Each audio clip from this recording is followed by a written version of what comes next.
So now, without further delay, let's get today's event started. AI 101, an interactive journey through core concepts from neural networks to LLMs with Gary Lamach. Gary, welcome to Training Magazine Network. Phil, thanks for having me today. Thank you, Gary. So, we're going to start out with a little AI transformation. We'll go over the LLMs and kind of like what got us here, and then we'll overview some best practices on how we're seeing companies implement their AI transformation. But before we go there, I'd like to start with a little poll. Phil, if we could get the first poll up. So, this is about your organization. How well do you feel your organization is prepared to implement AI technologies?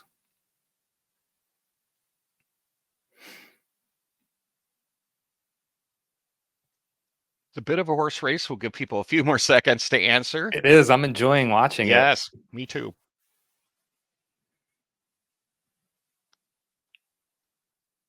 Okay, let's go ahead and close today's poll. Thank you, everyone, for participating. Gary, there you go. Thank you. So what I'm seeing here is not necessarily surprising. I feel that a lot of companies are struggling with how to get it done right now, right? So before we move on, again, my name's Gary Lamach. If you want to take a moment there, that'll take you to my LinkedIn page where I post a lot about this information.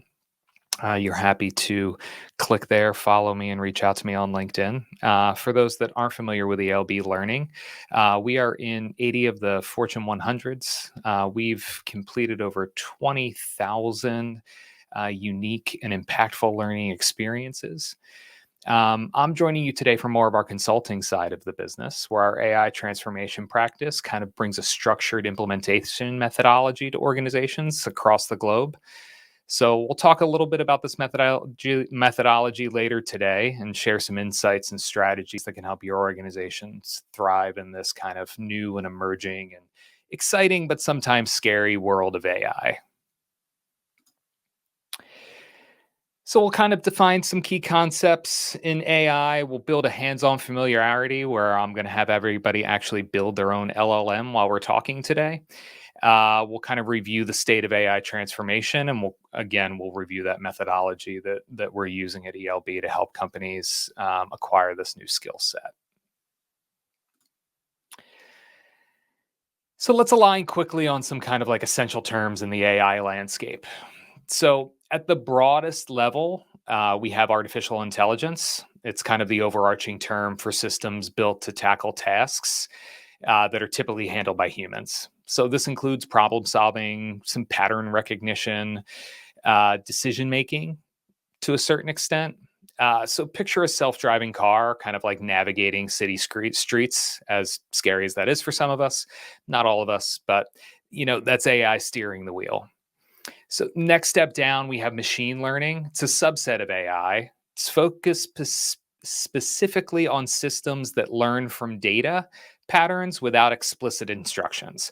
So think of like your Netflix or Amazon recommendation functions, and it kind of gives you your next favorite binge watch or, suggesting the next upselling purchase that you probably don't need to buy. These algorithms kind of analyze previous behavior and predict your future preferences. Drill down a little further into deep learning.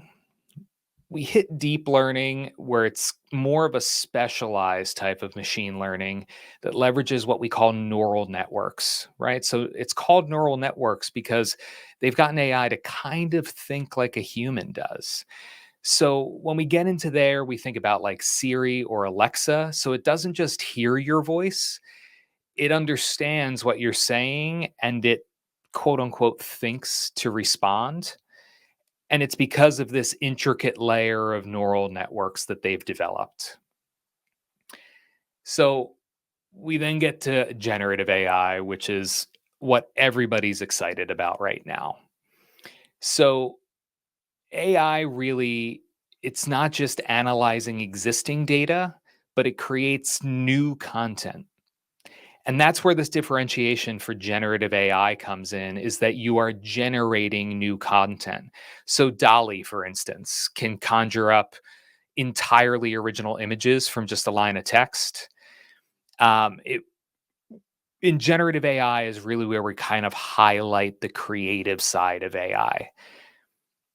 When we deal down a little more and we look at large language models, it's a focused subset within Gen AI, and it's engineered explicitly for producing human-like text and facilitating kind of natural conversations. So, ChatGPT is the poster child here. We've most likely have all encountered it or interacted with it at some point.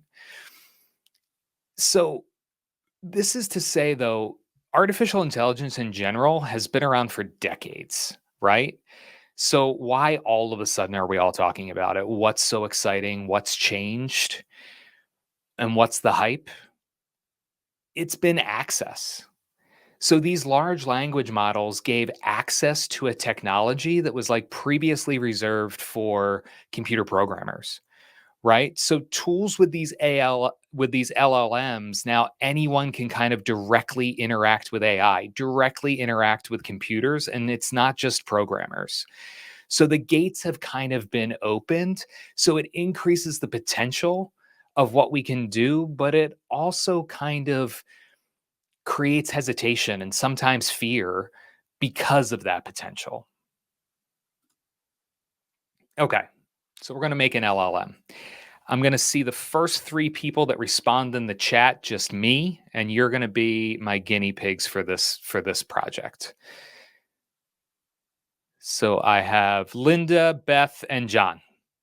So Linda, Beth, and John. I need those three to just be the only three that respond right now.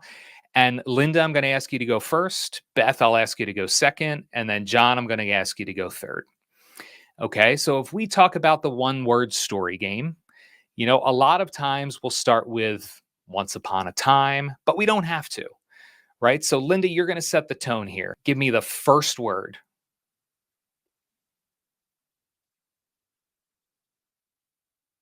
His.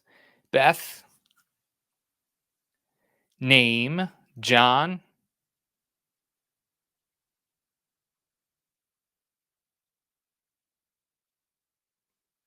Derived. Oh, we're getting fancy now.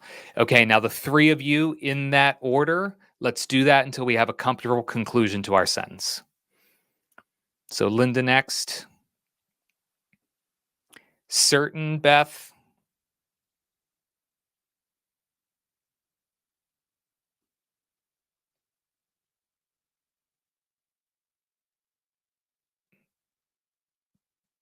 Beth, you got something for me?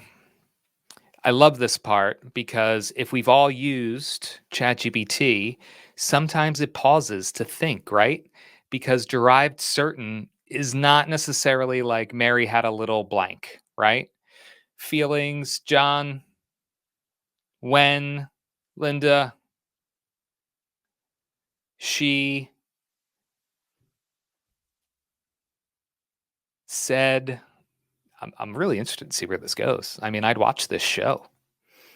Every, oh, Anthony's jumping in rogue. I love it.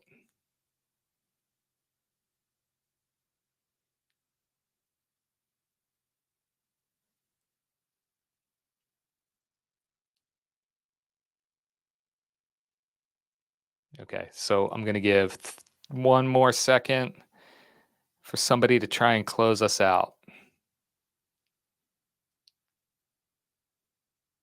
Okay, when she said every meal, love it. Okay, so what we saw there, I like that. I like that, Mickey.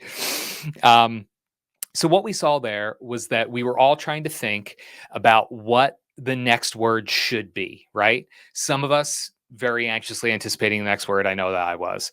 So we're all trying to figure out what that next word's going to be. So when we use an LLM, it's doing the same thing, right?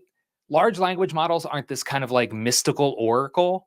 They're really just sophisticated prediction engines. So at their core, they simply analyze all of this data to predict what's the next most likely word or phrase.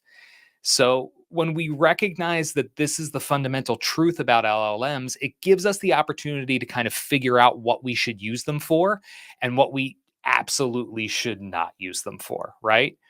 So I say this because AI should complement and enhance human judgment. It's not at a place where we can replace it right now.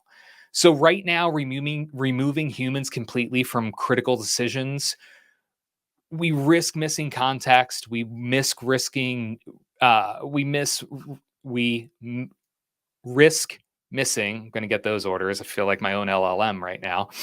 Nuance, essential human insight. So we have to keep people in the loop when we're using this. And because we need to keep people in the loop, we've crafted kind of that words are hard. Thanks, Julia. We've crafted kind of this methodology to ensure that companies are training their people. So we've kind of covered what AI is and how it works, right? We've covered did that through that brief activity. We see how AI is kind of changing the game on what we've been able to do. So we can see kind of like how powerful and fast evolving these tools can be. We've also kind of like seen these limitations, right? So if these tools are really capable of generating content, analyzing data, simulating reasoning, and a handful of other tasks, we kind of come to this pivotal point in the conversation because the real question is not whether AI is impressive. It's not whether it will impact our industry.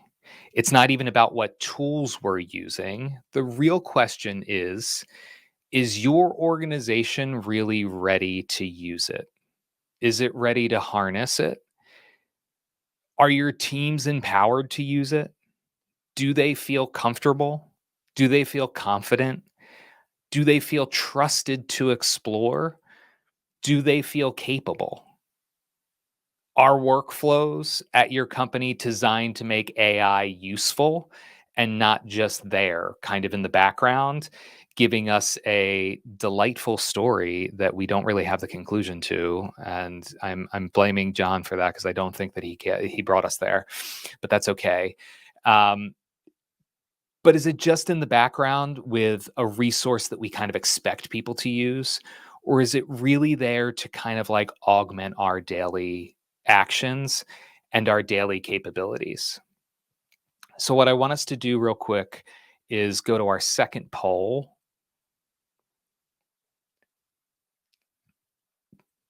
How confident do you feel from your position in identifying business challenges where AI can make an impact?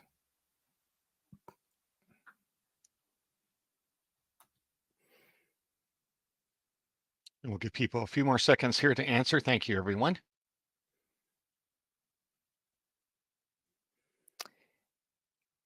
And for those that are choosing confident, do you feel that people at your company are listening to you? You can put that in the chat if you're comfortable sharing.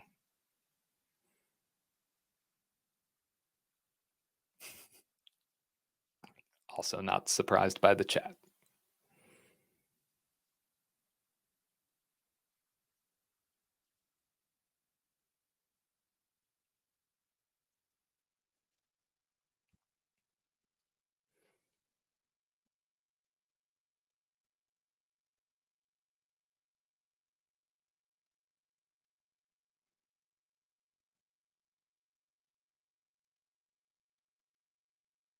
So, the important thing to come away with on this slide is that just because AI is here, the transformation doesn't come from the tools. It comes from what people do with it, and that's where we're going next. So, we're going to briefly talk about how to make your organization ready for real AI transformation and give you some tricks to kind of bring these conversations to the forefront.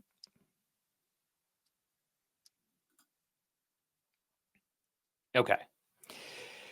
So if we're at this crossroads for AI that everybody thinks that we're at, we do have some data that kind of paints a compelling picture. So McKinsey's latest global AI survey says that 65% of organizations now use generative AI regularly. That's nearly doubled from last year. So Microsoft's 2025 Work Trends Index kind of doubles down on this. And it says that 82% of executives are labeling 2025 as the pivotal make or break year for redefining their operational strategies and work models. There is a bit of a paradox, though, right? So, Boston Consulting Group's AI adoption report, it highlights that a significant 74% of companies are struggling to scale their AI initiatives effectively and demonstrate value, which means that they've made this investment and they can't show the ROI, right? So, why is this such a pronounced gap between AI willingness and actually providing meaningful transformation? It's because we're making mere adoption and mistaking adoption for true transformation.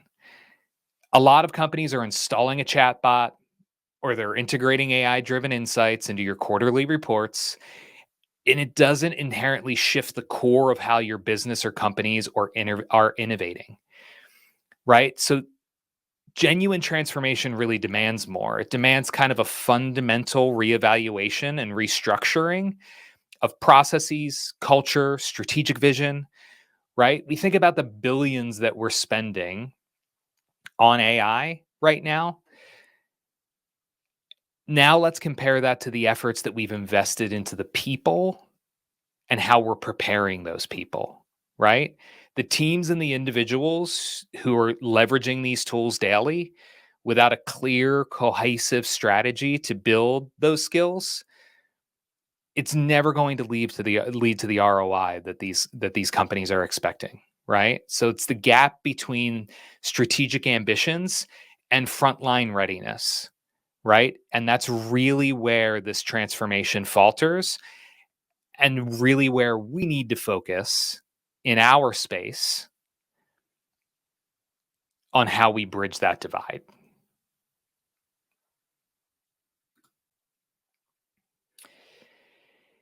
So, if it's not about launching another piece of software and we're about igniting kind of like deep behavioral and cultural shifts, it's too often we become just on the tech, we become fixated on that technology itself. It's the shiny tools, it's the cool pilot projects, sleek dashboards. But as I've said before, that digital transformation rarely falters because of faulty technology, right? The technology is cool. It's easy to use. It's intuitive, right? These initiatives falter because organizational culture hasn't caught up.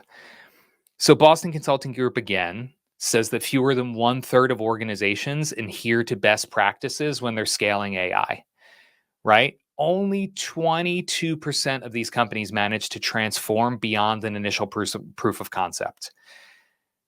So, if this missing link is not only shared vision, right? These organizations are offering narratives that clearly connect AI transformation potential to daily realities and purposes of your organization, they wouldn't be falling behind, right? I often joke that clients are coming to me and just asking to order one AI. Like, hey, can I have one AI, please? But they're doing that because so many leaders are just simply trying to check a box saying that they've done something with AI because either their bosses or their board are asking them, what have they done with AI? What are they doing with AI? How are they implementing AI?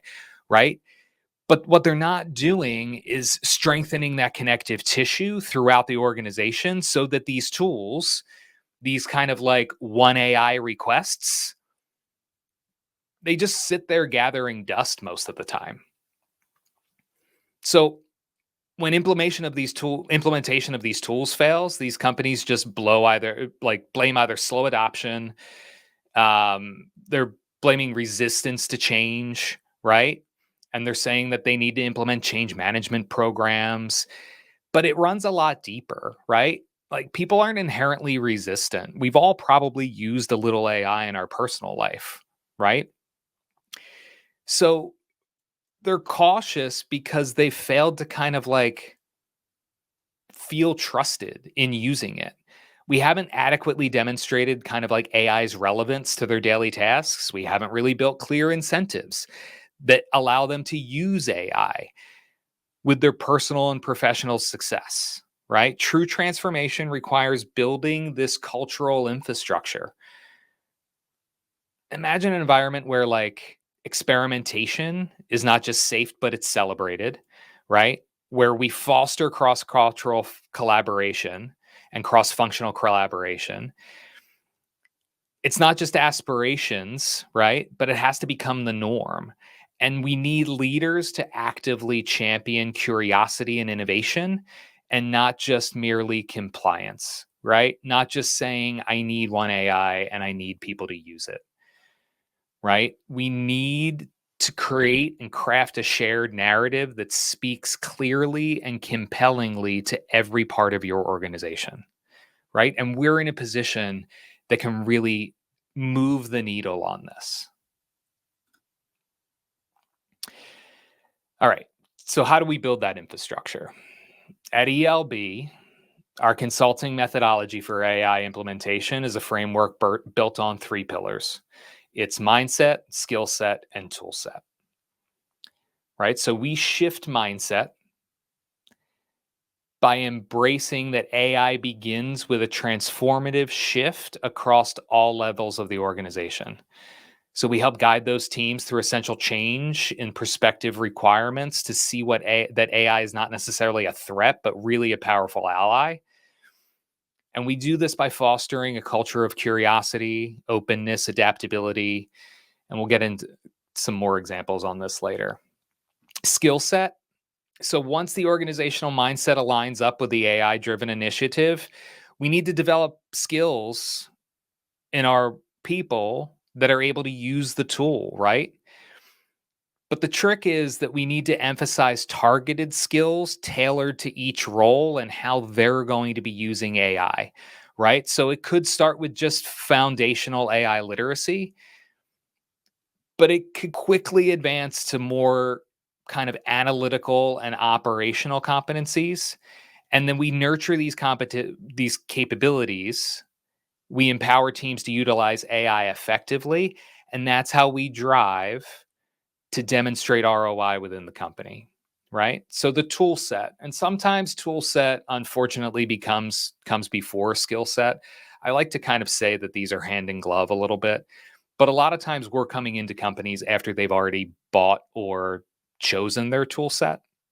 So we're coming in with mindset and skill set a little bit after that implementation.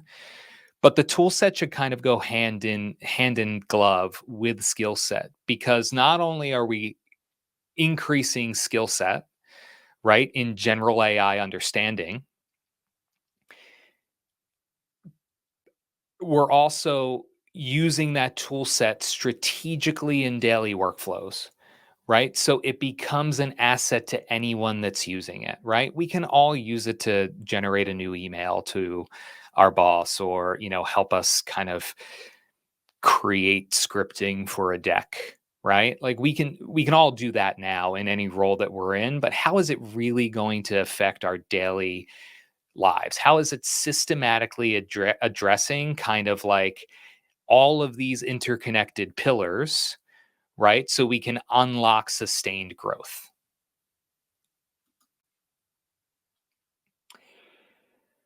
So let's start with some success stories where mindset shifts have kind of changed. So if we redefine how we think about AI, right? Shifting organizational mindset is the hardest and most crucial aspect of all AI transformation, really. The real change isn't just getting teams to use those tools, it's inspiring them to believe that AI can significantly support, enhance, and even redefine how they do their daily work. Microsoft's a prime example for this. Microsoft positioned the company as an AI first enterprise. So they've integrated artificial intelligence into every aspect of their operations. And it's not just in the products that they sell, but fundamentally in how they function internally. I don't know if you've heard it, but they refer to themselves as customer zero. So they test and refine all of their own AI innovations within their own workflows first. They build trust within their teams. And then there's credibility when they're releasing those tools into the market because they've seen it successfully implemented in their own company. So Walmart did something slightly similar, right? Where they began embedding AI into merchandising, logistics, HR, and it's emphasizing kind of a critical framing that their transformation is explicitly people led and tech powered. So, leadership here is also reinforcing the message that AI exists to augment human capabilities and not to replace talent. And this is a key component on these initiatives because a lot of people are scared to use AI because they feel that it's going to replace them. And if they can delay or proverbially kick that can down the road longer, they're going to try to do that, right? So, Walmart positioning this intentional framing, it kind of shapes their employees' perceptions and it fosters a more genuine engagement with their tools. Unilever kind of gives us another example of what we can learn from is that they employ intentional campaigns and newsletters that's really designed to normalize the everyday use of AI. They highlight kind of impactful applications throughout the organization, um, showing an example of how somebody summarized extensive reports or analyzed consumer insights, right? That they're illustrating that these like minor activities collectively can drive substantial organizational transformation. Most importantly with Unilever, though, is that their leadership actively models these behaviors. They visibly champion the AI integration into their work tasks and they broadcast their successes widely. So, this transformation really does require more than just technology. It's cultural shifts in the organization that are driven by clear and consistent leadership and creating this compelling narrative. We can't just advocate AI's potential, but we have to demonstrate the practical benefits. And that's really how we're shifting mindsets and truly transform organizations. So, how can we shift your mindset from fear to curiosity, from hesitation to kind of more enthusiastic adoption? It really begins with storytelling. And I'm sure we've all heard how storytelling is the linchpin to almost everything that we're trying to do right now. We've all been asked to create courses on storytelling. Finance teams need better storytelling, right? But storytelling really does move the needle to spotlight the small and powerful wins that kind of echo throughout an organization. So, somebody in operations who suddenly has 4 extra hours because they've streamlined kind of like tedious reporting cycles with a GPT, that's a story that's worth telling. A junior analyst whose results kind of like skyrocketed after using an AI powered writing assistant to enhance client proposals, like that's something that we should celebrate, right? So organizations need to do everything that they can to kind of like amplify these narratives because social proof moves the needle much quicker throughout an organization. We also need visibility and buy-in from senior leadership. So when your CFO or your head of HR or your general counsel openly integrate AI into their workflows, they're setting a clear example. Their engagement sends a message to everybody that AI isn't merely acceptable, it's advantageous and it's expected. So it's not this organizational is not just taught, it's really caught through actions and visibilities. We also need to encourage and provide opportunities for experimentation, right? We need to foster environments that teams can kind of explore AI in a playful and safe setting. We can host labs or organize AI jam sessions that encourage these kind of like cross-departmental collaboration. Microsoft's started an internal skill up challenge. Unilever had an AI focused campaign hubs where you could kind of like see all of these initiatives that they've gone through and kind of like clarify expectations. But it really allows people to establish trust, and it helps these companies maintain transparency on how they're using AI. So it's no longer this scary thing in the background that's going to take everybody's job, right? So ultimately, the narrative that the organization embraces around AI and its adoption determines the employee's perception of its use, right? It determines whether or not employees are viewing this as a threat or whether or not they view it as a tool that's going to help them move forward in their careers. So let's talk about skill set. Figured out mindset, right? We have all that solved now. None of us are going to have any problems moving mindset, right?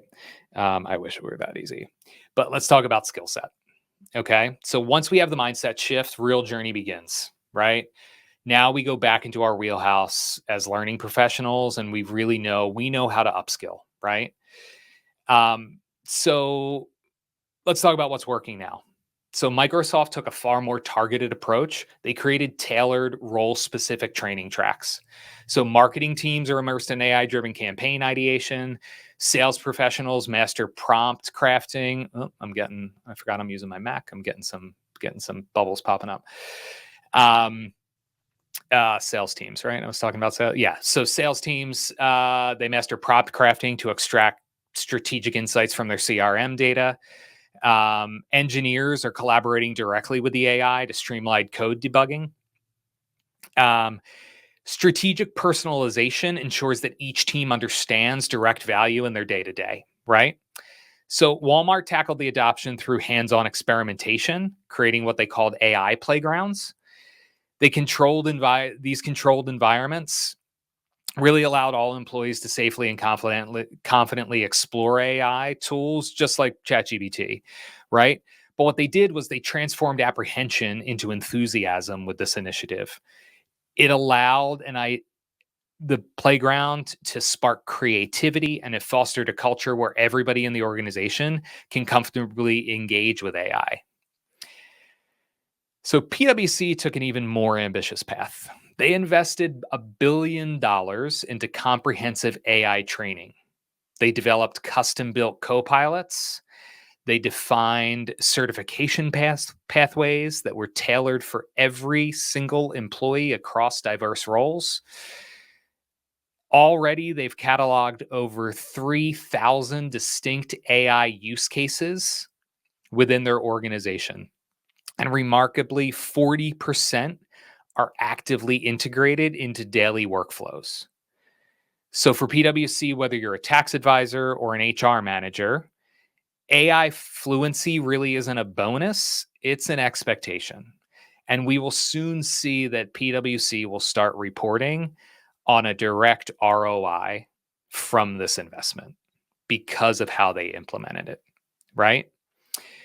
So speaking of ROI here, it's good to note that 70% of AI implementation obstacles stem from human factors, right? And outdated processes. It's not from technological shortcomings. It means that upskilling your workforce really isn't just a nice to have for employee benefits. It's essential if you actually want to prove the ROI, right? The question shouldn't be whether we invest in AI upskilling or how we get our people. It's how quickly and how much we're committing to it. So AI is really the perfect opportunity to develop personalized training, as the personalized training that we've all wanted to create forever, that's based really on hyper relevancy, right? Every team has challenges, and your learning paths must speak directly to those challenges.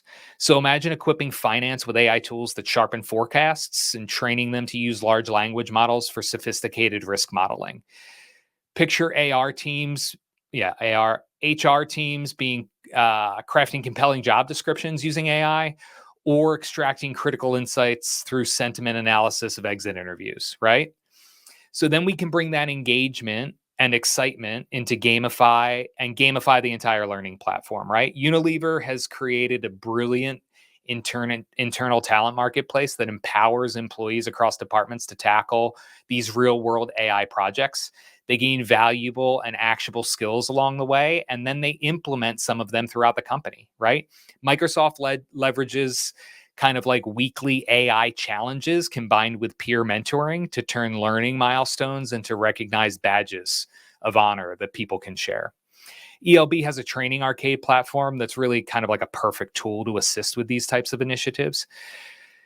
More than just the tools, I wouldn't hesitate to partner strategically as well, right? Like we partner with a lot of and can deliver a lot of specialized use case driven training, or build bespoke academies that help promote this agenda. So when AI really is embedded continuously, contextually relevant, and it's celebrated at every level, the teams won't merely learn, they'll become catalysts, right? The first person that figures out how to make their day easier using AI is going to shout it from the rooftops, unless AI is doing most of their job, and then they might keep it to themselves. So let's talk about embedding AI in workflows, right? So now that we've talked about the tools and the practices to get there, let's talk about tool sets that people are using. Walmart created a My Assistant. It's a GPT powered tool that now is used daily by over 50,000 corporate associates. So it's the power of an assistant kind of drafting documents, distilling complex reports, clear summaries. It's generating actionable insights exactly where they need it. And then there's Wally, which is an AI partner for merchandisers that continuously measures massive amounts of product data, and it identifies trends and recommends strategic actions. Nestle rolled out Nest GPT, and as far as my research tells me, it's not a new candy bar or coffee drink. And they rolled it out to about 7,000 employees. Each employee saves an average of 45 minutes every single week where they can reinvest into higher value activities, right? Which might not seem a lot, but over 7,000 employees, that's going to increase exponential change within their organization. Microsoft, their AI integration through Copilot and into familiar tools like that I'm sure a lot of us have used, Teams, Word, Excel, PowerPoint. It's kind of like reshaped productivity in their own company and the countless other companies that are using Microsoft, right? Early adopters reported reclaiming entire work days every month. Some people are reporting work days every week, right? Kind of like being liberated from repetitive tasks that previously drained energy and focus. And what's remarkable here isn't just the sophistication of the technology, it's the seamless integration. And again, two people that already know and trust that these tools are going to help them, not replace them, right? This isn't standalone apps, they're embedded enhancements. AI tools are kind of like, when utilized best, are integrated like new teammates working alongside employees at every level, right? Interns fresh out of college, seasoned VPs, they're leading that are leading strategic initiatives. When the AI is embedded into the workflow, this shift is intuitive, it's frictionless, it's effective, right? The future of work isn't about replacing humans. I'm going to say that one more time. The future of work isn't about replacing humans. It's about empowering every person with these AI companions that can enhance creativity, efficiency, and create a longer lasting impact to the business. So, what makes the difference between organizations dabbling in AI and the ones that are truly kind of like harnessing its power, right? From the conversations that we've had with the most successful AI adoptees, we've kind of had four clear insights. First, the tools have to be purposeful, right? Every example that we used before, These tools are purposeful, they're role specific, and they're continuously evolving. It's not just, again, buying one AI, flipping the switch, and letting it go, right? These generic solutions, they fail because they don't solve specific problems well, right? Sales professionals thrive when their AI integrates seamlessly with their CRM. Legal teams benefit immensely when co-pilots are streamlining contract analysis. Engineers elevate their productivity when AI assistants debug code or generate documentation automatically, right? So, second, we're seeing that integration into daily workflows is essential, right? AI should be nearly invisible and embedded where work is already happening. If you're adopting AI, it means you're opening, and by opening another application or switching tabs repeatedly, the AI adoption stalls, right? When AI lives naturally within the platforms, the spreadsheets, the dashboards, or any existing tools, it really becomes indispensable.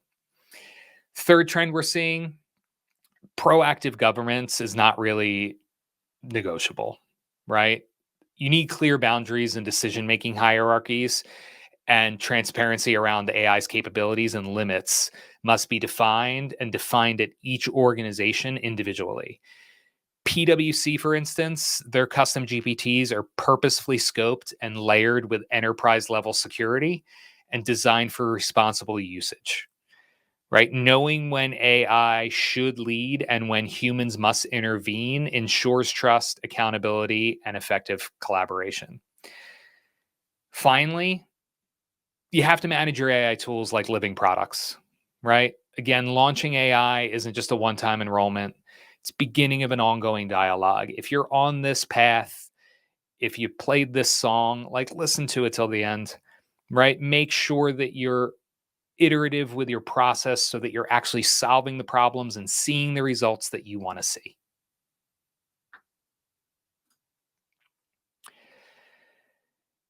So, we talk about these AI technologies as being groundbreaking and they're capturing headlines, right? But again, I'm going to reiterate that no strategy thrives without the right people and culture driving it, right? Technology alone isn't transformative. It's how your teams adopt it, it's how they integrate it, it's how they optimize it that defines success, right? No company will prove ROI on an AI investment without people. Boston Consulting Group, in their AI engagements, established a 70-20-10 rule. 70% of your AI investment should focus squarely on your people and your processes. Why? Because tools don't create impact, people do, right? Investing here means empowering teams, it means cultivating adaptability, and it means building trust. 20% goes into cleaning up your data, ensuring accuracy, ensuring accessibility, and making sure that the tool is pointed to something of relevance, right? Without clean data, you will never be able to power AI that is specific to your organization, right? And no, if you're wondering, AI is not going to clean up your data. I get asked that a decent amount as well, right? Only 10% is really directed to the tools themselves. It's because the most advanced algorithms will never overcome poor data or unprepared people, right?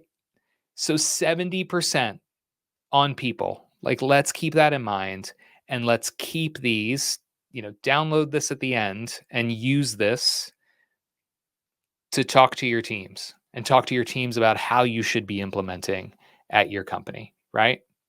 So you look at that Accenture example, right? They doubled their investment in AI, but most of that investment did not flow towards flashy tech, right? It went directly into upskilling their workforce, rethinking workflows, embedding collaboration into their culture, right? And the results were clear, right?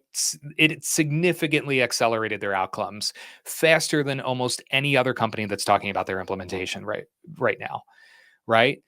So, and it swiftly realized value across both client projects and internal operations, right? So internal and external facing projects, right? So before we chase after the latest AI tools, pause and reflect.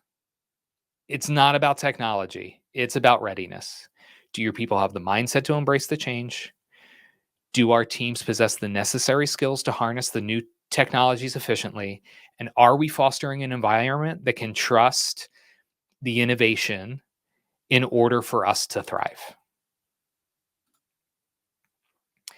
So, if you remember one thing from today, I want you to remember this: AI isn't about lines of code, it's not about flashy text, it's not about creating fun stories or rewriting an email to your mom that you might have thought was a little too harsh, or your boss, right? It's about leadership that inspires trust. It's about teams that thrive on collaboration. And it's about a culture that intentionally is designed to embrace innovation, right? The companies that succeed in AI are deeply investing in their people. They're upskilling employees to confidently partner with AI. They're fostering environment where experimentation is encouraged, and they're building a culture that's rooted in curiosity, it's rooted in capability, and it's rooted, again, I can't say it enough, in collaboration, right? Tech can spark the change, and right now it is lighting a bonfire of change, right? But only people can power this transformation. So, where do you start? Leaving here, where do you start? You pick one process to transform, right? If you work with sales teams, it's usually a quick way to get a win for your company. Um,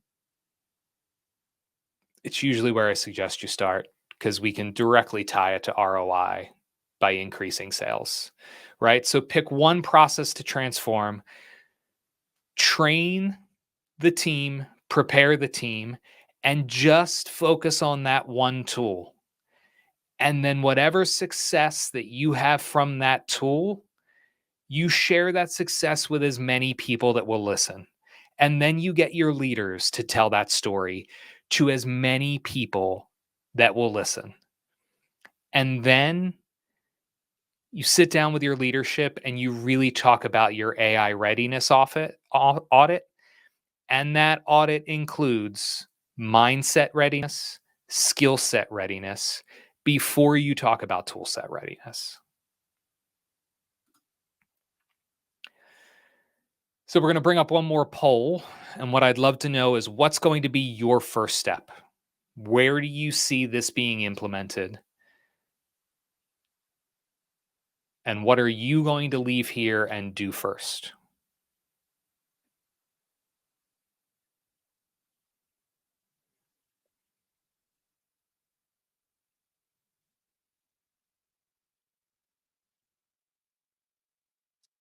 This should be interesting, Gary. It is going to be. Keep attending webinars. I like that too.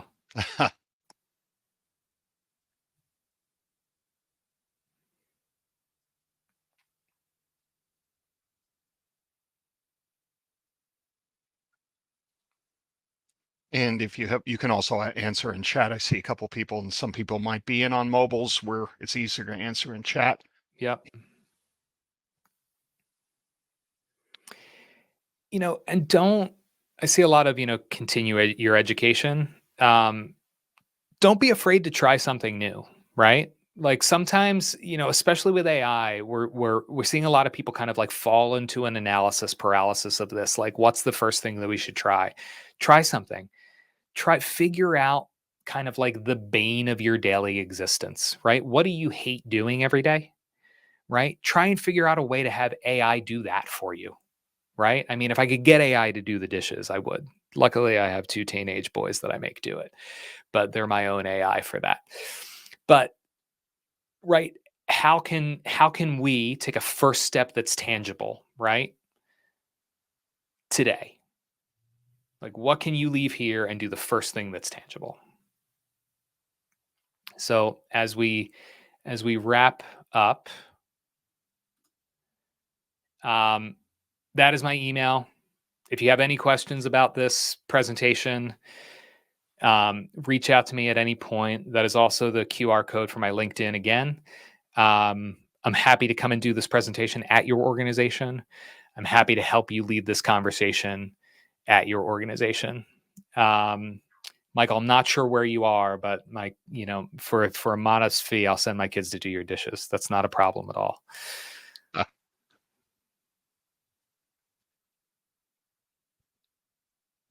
And Gary, thank you so much for sharing your expertise and thoughts. And thank you again to ELB Learning for the full library of great recordings here. And this is just going to be another great addition to the ongoing conversation about AI. And you see a new layout here. Please rate today's session. Also put in your most useful idea or takeaway. We still have Gary here with us. Now's your chance to get in your questions to him. Or if you need clarification or repeat of anything, just let us know in the main chat. Gary, a lot of thank yous and applause and happy faces and all sorts of stuff going on right now. Again, for a very well done session. Thank you. I appreciate that. Thanks everyone for coming. And again, don't hesitate to reach out if anybody has any questions. And yeah, again, now is your chance to put in your questions for Gary. There's one from Walter right now. When you mentioned the 7-20-10 rule as an investment, and it looks like he would. Can you elaborate more on specific types of people-focused investments that tend to yield the greatest return? Yeah. So again, mindset, and what we're finding is really evaluating workflows, right? So, not as necessarily job task analysis work, but really analyzing workflows and how those workflows are impacted cross functionally. It's been a major impact for a lot of companies that we've worked with, to really pinpoint the exact tools that they need to move the AI conversation forward, right? And it's also gives you an availability to make the ROI argument earlier, right?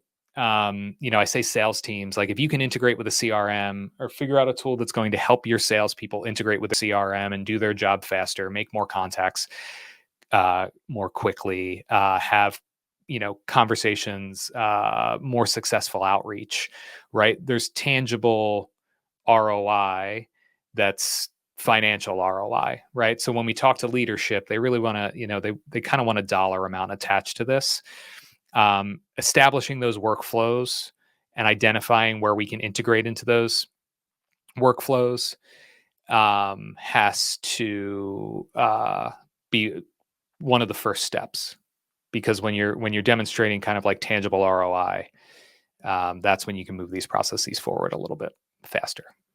Great. And Denise just added, how do you select appropriate tools? So it's really about the use case, right? And it's use case and it's budget, right? So we're moving into a realm now where everybody's gotten comfortable with kind of like what the static off the shelf tools are able to do. Everybody knows what ChatGPT's capabilities are, and if you have kind of like an AI forward organization, you've probably already exhausted those opportunities. Or if you've just started integrating Copilot, you've probably exhausted those opportunities. So we're moving into a realm now of specific AI agents, and it's going to be very individualized for each company. So as far as a tool set goes, I would say that kind of like agentic AI and AI agents that are built bespoke for integrating into workflows are where we're really seeing most companies move to the next phase of adoption. Great. And I reviewed the dynamic chat. By the way, thank you, members. A great conversation and exchange of ideas going throughout today's session. Jay earlier on asked, how are LLMs connecting? Is Google connecting to Amazon, connecting to question mark? So it depends on how you're using the LLM. There are tools out there that kind of integrate, so you can get second opinions, if you will. So there's tools in the background that will allow you to build agents that will reference multiple tools at once. But right now, they're connecting. So Google and OpenAI just connected in a way that now ChatGPT can embed directly into Gmail functions. Now that they've rolled out more tools in Gemini, we'll see how long that relationship lasts as amicably as it is right now. Ah. Lisa asks, is there a resource where we're able to see what integrates with what? Ironically, you can ask the GPTs what they integrate with well. There you go. And also, Elizabeth pointed out, I guess, a question earlier from Kevin, when do you think we will be able to put an IP securely into an LLM that is not built in-house? So a lot of LLMs, especially Microsoft with Copilot, because it's on larger organizations, it's on your Azure network if you're a Microsoft client. A lot of organizations that use Microsoft are comfortable putting their IP on that network. There hasn't been a case in over the last year that's really proven that it's at danger right now. So it really has to do with your risk tolerance, but I will say that there's a lot of organizations that are moving that step. Before I was at ELB, I was in the accounting and finance world, and they're some of the more risk averse organizations. So seeing PwC doubling down on their integration, I think is going to even move that industry forward pretty quickly. Great. Gary, again, can't thank you enough for an outstanding session here today. And we want to say thank you again to ELB Learning for making today's event possible. Don't forget to check out all of the wealth of resources that are available to you in Training Magazine Networks from ELB Learning, not only webinars, but white papers and membership benefits, full array of great resources available to you from ELB Learning.